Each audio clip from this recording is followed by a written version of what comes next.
This is going to be a short unboxing video of Elcan Specter DR. This is one of the new, what I consider 4th generation with the integrated Picatinny rail and dual throw lever. This is actually a 1 to 4 variant here. I've had this 1.5 to 6 that I've been running for about a year on a 13-inch SCAR 17.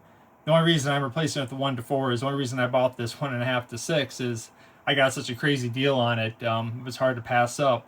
Otherwise, it just would have stuck with the 1 to 4. I think there's some applicability for the 6 power range and maybe a standard 16-inch SCAR 17, but might be a little bit overkill for a 13-inch. So Optics Planets was running a sale, so that's where I picked this one up from. And let's go ahead and get her open.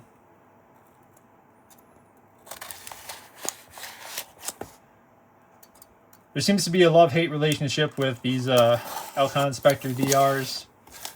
You know, I'm a fan of them, but I also like my ATACR 1 to 8s.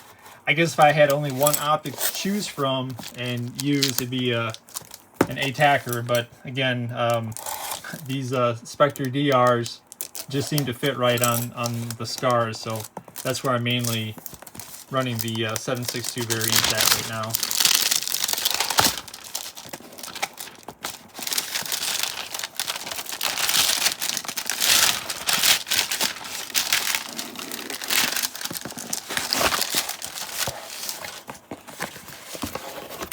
So, like all the Specters, comes with your standard Specter DR manual, little Tenebrex lens cleaning brush, and you have your Specter DR.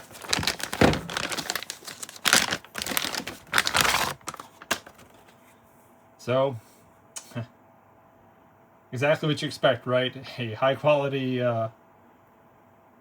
military grade prism optic. So now that we got our Elcan open up out of the box, let's talk about some of the key differences between a Gen 4 and a Gen 3. First and foremost, you can see the integrated Picatinny rail on the Gen 4 Elcan.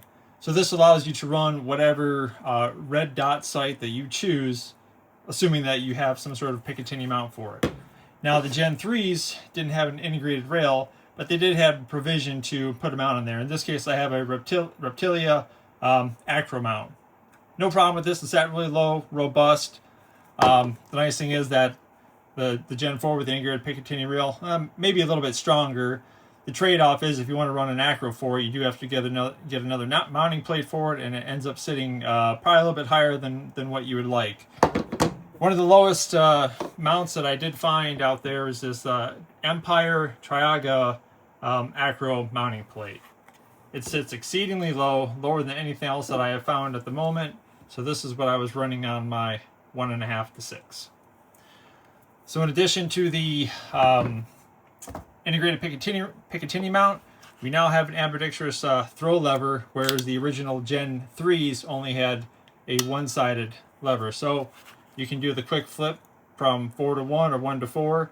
Just got to press the lever up just a little bit and swing it, and it'll flip the prism. Compared to the Gen 3, where again, it's only on one side, but same actuation. And other than that, the new Gen 4s have a Cerakote finish.